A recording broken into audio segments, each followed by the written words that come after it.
السلام عليكم ورحمة الله وبركاته. إسلام ما ربين يالين ألانو كينيكي سألانتنا يقو إجولي قرا شهادات افتراء لقو سينا إساني هدونا تتولانا كدوم فتي مي قافف ديبي أبليتين تين سمية تصفاي قري شهادة ولنويا خميسة قوتي تكاني سنفيرا وري ربي فتشتنا جالتان هندك سنو هردفا ورونا من تبرا اللي برنو ترافضت جدي هذا شمرت ميلك فداتي حتى في بؤابه جمنا إجول لجر إسلام ما رفتوتنا حدونا عجائبا واللي رابرا حدوتا كلت إن الله ما سين اللي وريك كيا وانا كنا لقي فتو جالتني أبلتي مكان را كلتين لقي فدا ولا ما سين تعمل دعائي كردا في نول دعائي كردا إسي دافلي أكربي ماتي إسي كلي قرأ إسلام ما فيدو دعائي ناقو دافي إن شاء الله مرتين إسلام ما نوافق من جديتني ربي كي أبدأ إسينا فيريرا نرجع فدا أبليين كي أكالي في جاري ورينا جالتن هنقدو ما نرجع فدا نما برا بران اللي نافقها. السلام عليكم ورحمة الله وبركاته. قوم ويسيسين دبر أتا برچو ما لا إله إلا الله كان برچو شرك الرب ثاني ربي نفي جبرو دافي جل كبرت بيكم سرت هندوفت أكسو بس دمو نمني توكو سلام ما تجافر وفي واحد دو تسمودت أتيام كل تي وهند الرأيو بلستاي إيراف جيتة ديمته بريو جيتة ديمته warra dhiiratiin illee duraan dubartii qofaanidha amma faashiniin gara dhiiraatti geeddarameera birri sibitan islaamni qabeenya sibitanii waan akkasii waan jedhamu jira irraa namni illee si jibbuu danda'a maatiinis yeroo si jibbuu danda'ani garuu ati yoo awwala irratti sabaru barnoota kee barachuu jecha namaa achi of duuba keessee kan qabatte san bicha jabaattee itti fufuu mikinaatu gaafa ati caaltee argamte namni hunduu yoo namni kun maal qabatee harka siif kenna waan ta'eef jechuudha akka jalqaba kanaa miti booddee irratti eenyudha moo'ataan siidha waan ta'eef jechuudha kanarratti kan hunda keessa darbuudhaaf jalqabni wanti taajabnu maali barumsa irratti haajamna ani baradhee galma gahee sanaa miti ganaa barattuudha ija banachaa jira kanaaf waan beeknu wal gargaarra yeroo baay'ee ijoolleen islaamummaatti dhuftu hunda jechuu koo osoo hin taane gariin miidiyuma kanarratti nashiidaa koottaa gara zuumiin qullaa jechuun qabataniitu mataan gaafa biyya galanii gariin ni kafara miknaatum irraan beekane waan ta'eef jechuudha yoon beekne duuba akkamitti islaamummaa kana qabatanii deemarree kanaaf baradhaadha bakka barnoota iddoo hedduu jira nu biras hin jira bakkoota garaagaraa jira barnoota keessan irratti jabaadha akka amaanatitti illee wanni isin biratti taa'adhu barnoota irratti jabaadha keessattuu ijoolleen islaamummaatti dhufte. Barakanamma namni maqmaaf shaadaa qabataa jira malee barumsa hundi namaa barumsa dhiise wallahi sadarkaa dhuunfaatti maal okottaa baradha jennee sadarkaa isaa akka nurra jirra maal yaadame wallahu a'lam ijoolleen gara islaamummaatti dhuftan akkuma sumayyaanuu isinii dhaamte barumsa irra jabaadhaa namni yoo hin baratin namni hin baratiniif namni hin amaniin aguma qubni kun lamaan wal caaltu wal caalan xiqqishoodha jechuudha maaliif jennaan amantii keerraa deebi'uufis dhiyoo jirta yaa shakkuufis dhiyoo jirta bakka faayidaa hin qabu jechuudha yoon baratin faayidaa hin qabu islaamummaa qofaan maqaadhaaf jechuun yeroo jennu immoo ijoolleen gara islaamummaa dhufanii maatiin illee gaafii gaafatu waa hedduu jira kanaaf maqaa dhoofne malee ijoolleen musliima islaamummaa irra guddattan illee barumsii hunda keenyaafuu dirqama rabbiin hunda keenya nu abarsiisu nu alaaffisu. Sumeessitti illee dheeresse gara goolabbiitti fidaa jirra inshaallah yoo rabbi fedhe asumaan ammallee warra neerumin yoo maal dhaamta? Warra neerumin caalaa jalqaba warra ijoollee islaamummaatti dhufan fuudhaniif akkam beeyta gaafa ijoolleen islaamummaatti dhufte kootu barumsa si barsiisnaa caalaa ijoollee dhiiraa bar firiizii martee minaamina deemtu hana bar bakka nama islaamummaatti dhufe ofiifuu bara jechuun ganaa shaadaa qabachuun isa barbaachisu jechuun waan isa hafu waa hedduu jira.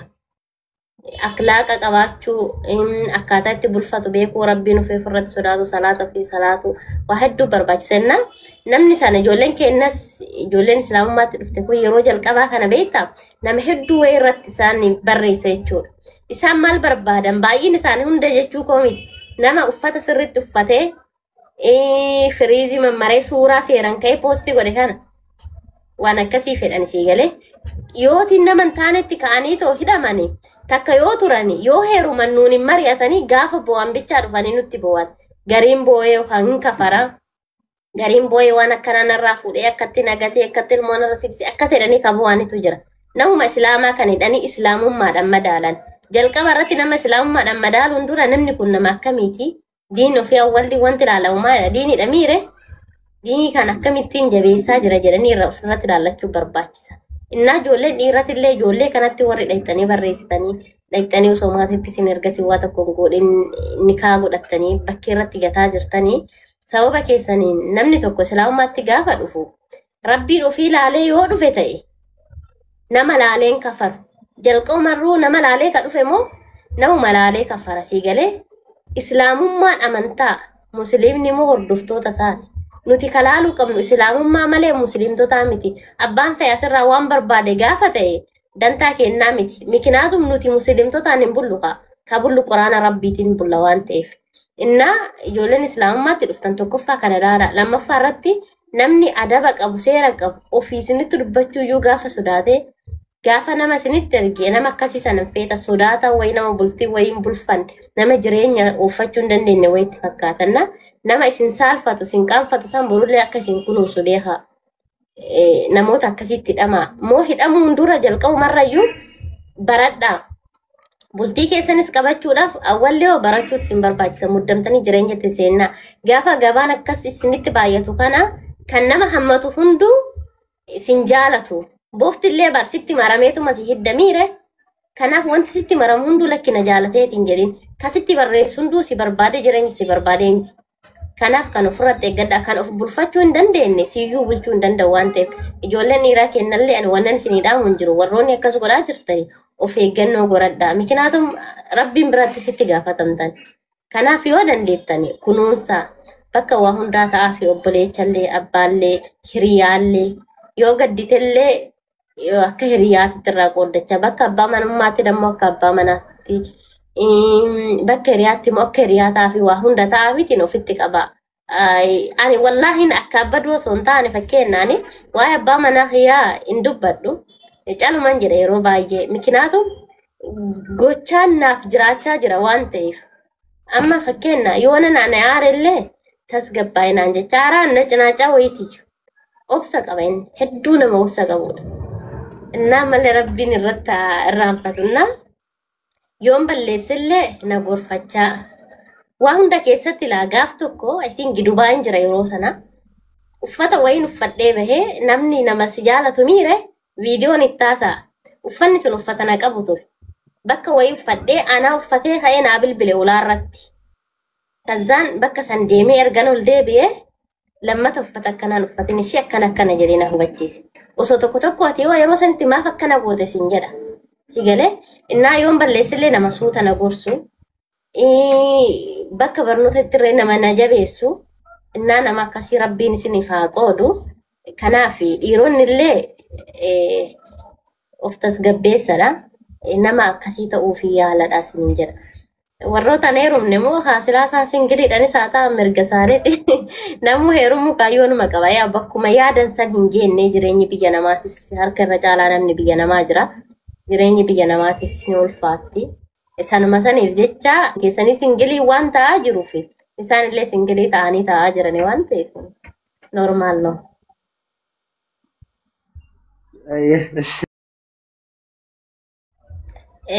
Yeroo jalqabaadha chaalenjii hedduu jira namu akka salphaatti sadarkaa kana hin geenne gaafa ati waa hunda obsaan dabarsite rabbillee sabarii keessan laala namni tokko har'a islaamummaa fudhadhee lakki maatii kiyyaana wallole hiriyoota kiyyaana wallole qabeenyaan ani qabu dhabee jedhee shakkii of keessa uume akkasumas dammootiini warri keenya waan nurraa barbaadan keessaa tokko maal beektaa atiin kun islaamummaas fudhattu namni ofirraa si dhiibu warri ofirraa si dhiibu haadhaaf abbaan kee yeroodhaaf malee eessumayyuutti sin gahan waa tokko jechuudha mikinaatum kifuu kan kee yaadan hammeenya kee yaadan bakkaati jirtuuti fakkeenya yoo amantaa sana qabatteef si lolanillee waan si jaalataniif waan ta'e malee waan si jibbaniif miti yeroodhaaf akkan galee sabalaan nageessu akkanan dhukkubsadhee islaama ta'e akkan aramni na dirqitee islaamummaa na fudhachiste akka waan qoricha furadhee minaaminaa kanatti bakka akka waan dhiiraaf jecha islaamummaa kana furadhee akkas jedhanii odeeffannoo garaagaraatti manii ijoolleen naannoo akka carraa ta'e gaafa shaadaa qabatte intalateen teessantu nu jala jal'ise jedhanii si galee intala keessan nurraa qabadhaa jedhanii dhaqaniiti jechuudha. Kanuma fedha isaaniitiif islaamummaa fudhatan si galee.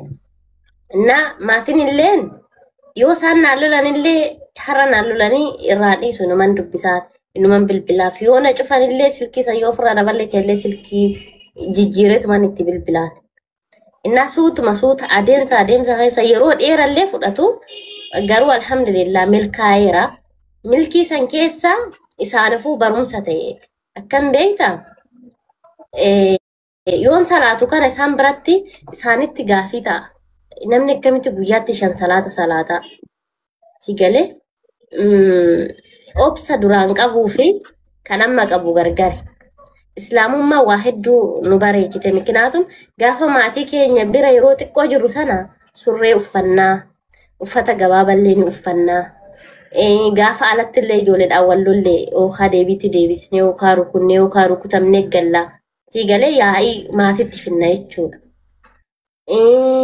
Innaa amma immoo gaafa islaamummaa keessa dhufte gaafa ollaanis namnis firris nam hunduu sitti duulutti yoo sabarte gaafa ati galte moo akkuma islaamummaan nu faayete kanatti uffata dheeraa uffannee hijaaba keenya uffannee salaata keenya salaannu isaaniif gochaan kun barumsa daawadha kun gochaan si galee afaanin qofa dubbachuu miti jechuudha afaanin qofa lakki akkana jechuu miti gochaan gaafa itti agarsiiste isaanittuu gaafii ta'a. Innaa jecha isaanii keessaa ummaatii maal naan jette beektaa? Ani maqaan kee Sumayyaadha miti? Sumanaafuu wayyanaan jette ummaantii. Ila jecha kana keessatti ilaali. Sumanaafuu wayyanaan jette. Sumayyaa jechuu miti sumanaafuu wayyanaan jette. Innaa sila qooyi amantaan keessan kun amantaa akkamii? Amantaa obsa namaaf kennu. Akkanatti nama bareechu. Akka kan kennatti uffata dheeraa uffattee deemtu. Sila amantaan keessan kun amantuma akkamiiti kan akkatti gadi si qabeeraan jette. Kana jechuun ishee sammuu ishee keessatti waa hedduu hubattee jirti laala. Tigalee gochaan gaafa nuti cimtuu taane gochaan agarsiisna.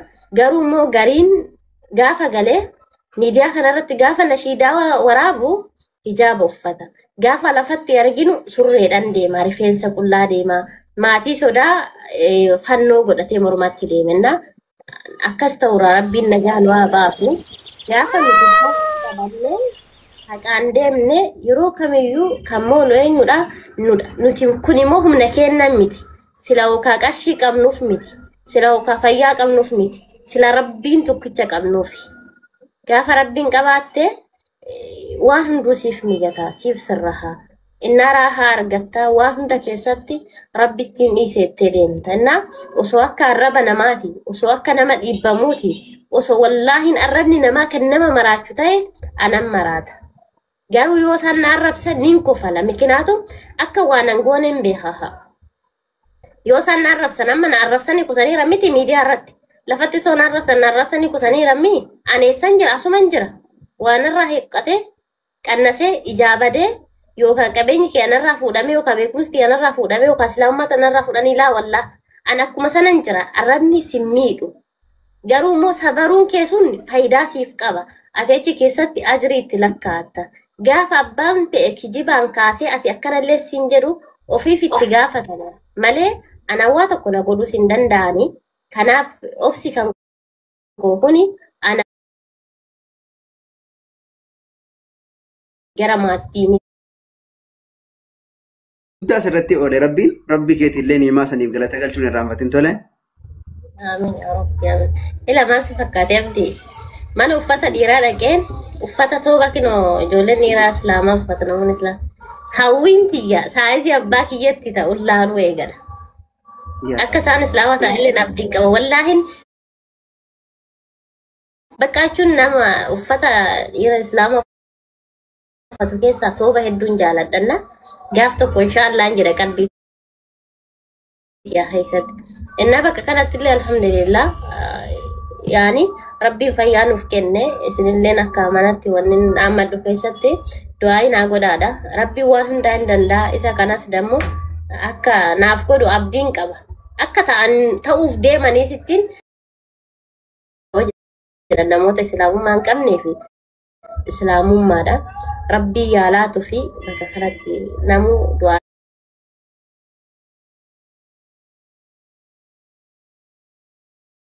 nuuf godhaadha rabbiin warra maatiin isaanii amantaa biraa keessa jiran hundayyuu rabbiin islaamummaa kennee fi rabbi isaan haa gammachiisu.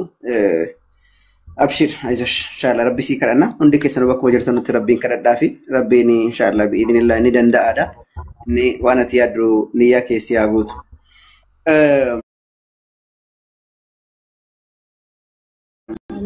هاي سو أنا يو باسبورتي كولا لاني باسبورتين كيا مكا كريستانو ماتنجر Nah, ati maqaan kee akkana himuuf bakka tanatti maalan argadha chaansii daawwan argadha fakkeenya si haasaa jechuudha. Ati maaliif islaam kiristaanummaa keessaa baateedhani akka gaafiitti gaafa na gaafatanii bakka kanatti ati daawwaa godhuudhaaf yoo hin deemnillee waan dirqii daawwaa si goosisu jira. Sababa kana ta'eefan keessaa bahee beekanii kabarsiisanidha. Inshaallah yoo rabbi jedhe ilmaan tollee barsiisachaa hawaasa islaamallee barachaa barsiisachaa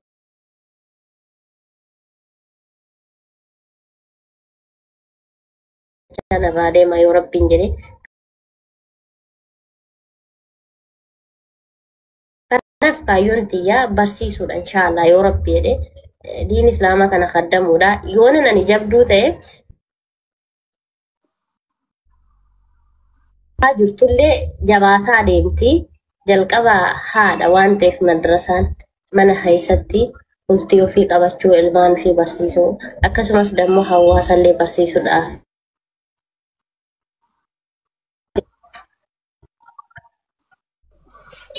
وانا جايباتي ما شاء الله تبارك الله تولي وني هدو سيغمبرچيس مال الدنيا كنره islaamummaa qabaachuun kan koona gammachiisa.